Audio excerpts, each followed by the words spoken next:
جتنا انل نے اسے تڑپایا تھا کچھ حق تو ویرا کا بھی بنتا تھا۔ انل نے پیچھے مڑ کر اسے ایسی نگاہوں سے دیکھا کہ وہ ان سے نگاہیں نہیں ملا پائی۔ تم اپنی خفت مٹانے کو، وہ تڑپ کر بولی، مجھے بھوک لگی ہے، تم کیا صرف ان گھسی پٹی باتوں سے ہی میرا پیٹ بھرو گے؟ ویرا نے لا تعلقی اختیار کی مگر انل نے کچھ سوچ کر اپنے لب دانتوں تلے دبائے اور اس کا ہاتھ تھام کر باہر لان میں لے آیا۔ لان اتنی خوبصورتی سے سجایا گیا تھا کہ کئی پل تو ویرا مبہوت سی رہ گئی۔ انل نے ہنکارا بھرتے اسے ہوش کی دنیا میں واپس لایا۔ انل نے اس کے لیے چیئر کھینچی۔ ویرا آنکھیں جھکاتی چیئر پر بیٹھ گئی۔ ویسے تم اپنی یہ نائٹ نور کے ساتھ اسپیشل کرنا چاہتے ہوں گے؟ ارد گرد کی گئی ڈیکوریشن کو دیکھتی ہوئے طنزیہ انداز میں بولی۔ کھانا پلیٹ میں نکالتا انل کا ہاتھ تھما۔ محبت کبھی بھی جلد واضح نہیں ہوتی، تم ساتھ تھی تو سکون تھا، مگر جب تم مجھے وہاں چھوڑے پاکستان لوٹ آئی تو وہاں رہنا میرے لیے اذیت ناک ہو گیا تھا۔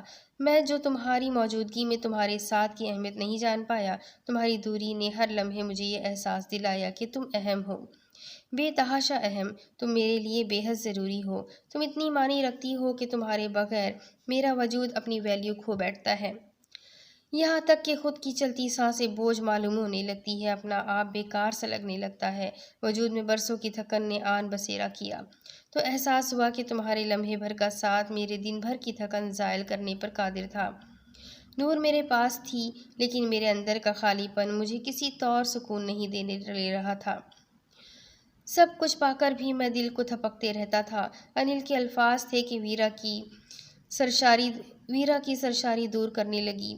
اس کے بعد انل نے اس پہ رگوں پہ ٹونٹ مارنے کے لیے الفاظ اس کے پاس باقی نہیں چھوڑے تھے۔ کھانے کے ٹیبل پر ہر طرح کے لوازمات موجود تھے۔ ویرا چڑیا کی طرح کھانا چکتے وہ محض 5 منٹ میں سیر ہو چکی تھی اور اب پیچھے کرسی کی پشت سے ٹیک لگائے بیٹھی بغور اسے دیکھے گئی جہاں وہ شاندار سا مرد کانٹے سے مصروف سا اپنی پلیٹ پر جھکا ہوا تھا۔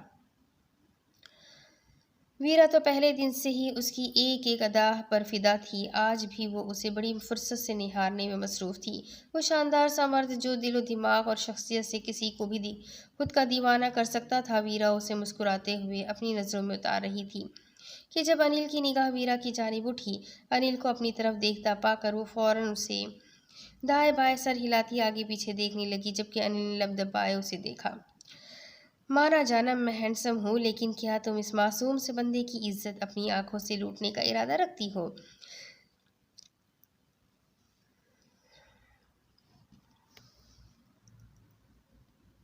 ذرا سنبھل کر، کہیں اسی چکر میں تم اپنی جان زخم میں نہ ڈال دو۔ وہ کھانے کا لقمہ منہ میں رکھتا ہوا بولا۔ ویرا بری طرح سٹپٹائی۔ ہائے رے خوش فہمی تیرا اثر، لوگ اپنے آپ میں نہایت شوخے ہو جاتے ہیں۔ میں تمہارے اس بھالو جیسے چہرے پر لگا کھانا دیکھ رہی تھی کہ یہ تمہیں اور کس قدر فنی بنا رہا ہے۔ بہت مشکل سے میں نے اپنی ہنسی روکی ہے، وہ مصنوعی ہنستی ہوئی بولی۔ اس کے طرز تخاطب پر انل تلملایا۔ ویرا، انل چلائے اور مسکرائی۔ جی انل، وہ پیار سے گال کے نیچے ہاتھ رکھے بولی۔ انل نے اسے دیکھا۔ کہاں لگا ہے میرے منہ پر کھانا؟ وہ مصنوعی غصے سے گویا ہوا۔ ویرا اپنی جگہ سے اٹھ کر اس کے قریب آئی اور آ کر اس کی گود میں بیٹھی اور اپنے بازو اس کے گردن کے گرد حمائل کیے، جس سے مقابل کی آنکھیں باہر کو ابل پڑی۔ زہ نصیب، انل کا ہاتھ خود بخود اس کی کمر کے گرد لپٹا تھا۔ وہ لب دبائے مسکرائی اور بہت پیار سے اس کے سینے پر ہاتھ رکھے دوسرے ہاتھ سے اپنے انگوٹھے کی پور سے اس کے لبوں کے قریب لگی کریم کو صاف کیا، جس سے انل کے پورے جسم میں تھرتھراہٹ ہوئی تھی۔ رگوں پہ پر سکون اترا۔ ویرا نے جھک کر اپنا ہاتھ ساتھ پڑے ٹشو سے صاف کیا اور اس کے لبوں سے پانی لگایا۔ یہ پی لو جناب، کہیں سانس ہی نہ رک جائے، اب بے ہوش شوہر لے کر کہاں جب بھاگتی پھروں گی میں؟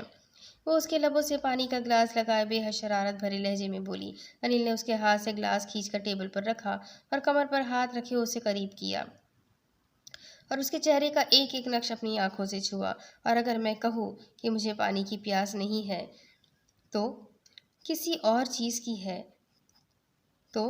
وہ اس کے لبوں کو انگوٹھے کے پور سے سہلاتا ہوا بولا کہ ویرا کا چہرہ شرم سے تپ کر لال ہوا، ماتھے پر پسینے کی ننھی ننھی بوندیں چمکنے لگی اور وہ بوکھلا کر خود میں سمٹی۔ یہاں لان میں کون سی چائے ملتی ہے؟ میں کچن سے تمہیں ادرک والی چائے لا کر دیتی ہوں، وہ جان بوجھ کر اس کی بات کو کور کرنے کے لیے بولی۔ انل گہرا مسکرایا۔ نہیں نہیں مسز، چائے نہیں، چاہ، طلب، تمہاری چاہت، وہ اس کے تپتے گال کو مزید تپاتا اس پر اپنے لب رکھتا بولا، وہ سمٹی۔ انل پاگل نہیں بنو، چھوڑو مجھے، کوئی دیکھ لے گا۔ وہ اسے گھورتی بولی تو وہ مسکرایا۔ اس میں ایسی کون سی بڑی بات ہے میری جان، ہم خود کو کمرے میں جا کر پرائیویسی دے دیتے ہیں۔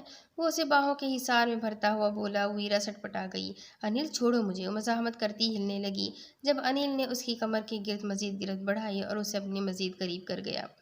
انل نے اسے چپ رہنے کا اشارہ کیا تو وہ گھبرا کر اسی کے سینے میں منہ دے گئی۔ انل گہرا مسکرایا۔ ویرا نے اس کی گردن کے گرد باہوں کا حصار قائم کیا۔ وہ اسے لیے کمرے میں آیا جہاں کا ماحول کافی فضوخیز تھا۔ سفید بیڈ شیٹ پر گلاب کی پتیاں جا بجا بکھری ہوئی تھی۔ سائڈ ٹیبل پر رکھے ویرا کے پسندیدہ بلیک روز اور 7 جلتے دیے اس کمرے کو مزید فضوخیز بنا رہے تھے۔ بیڈ کے ارد گرد پردوں کی دبیج جالی تھی۔ گلاب کی پتیوں کی خوشبو جیسے ویرا کی نتنوں سے ٹکرائی تو ویرا نے اس کے سینے سے چہرہ باہر نکال کر ارد گرد دیکھا۔ کمرے کا ماحول دیکھ کر ویرا کی ریڑھ کی ہڈی میں سنسناہٹ سی ہوئی۔ اس نے نگاہیں اٹھا کر انل کو دیکھا جو مسکراتا اپنی شدت لیے اسے ہی دیکھ رہا تھا۔ وہ اس کی آنکھوں میں جذبات، آنکھوں کی تپش سے گھبرائی سی سرخ پڑتی پلکیں جھکا گئی۔ گھنی پلکوں کا رنگ ستوا سرخ ناک جس پر چمکتا ایک ہیرے کا لونگ، گلابی گال اور گداز لب جنہیں وہ بار بار زبان پھیر کر تر کرتی ہوئی اپنی گھبراہٹ پر قابو پانے کی کوشش کرنے لگی۔ انل دھیمے سے چلتا بیڈ کی جانب آیا اور اسے بیڈ پر اتارا۔ ویرا نے گہرا سانس بھر کر اپنے مسیحا اور ان پھولوں کی خوشبو کو اپنی سانسوں میں بسایا۔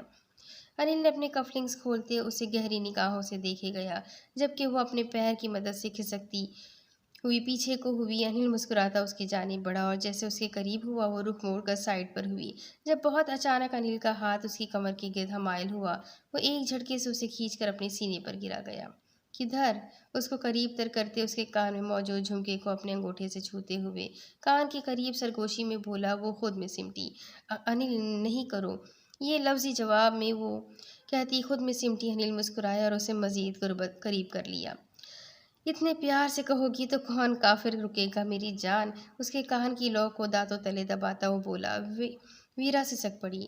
یوں جنگلی دور ہٹو، وہ گھبرائی ہوئی بولی تو وہ لب دبا گیا۔ آج گریز ممکن نہیں خانی۔ ایک جھٹکے سے اس کا رخ اپنی جانب موڑتے وہ اس کے گال پر ہاتھ رکھے اس کے لبوں پر قابض ہوتا اس کی سانسوں پر قابض ہو گیا۔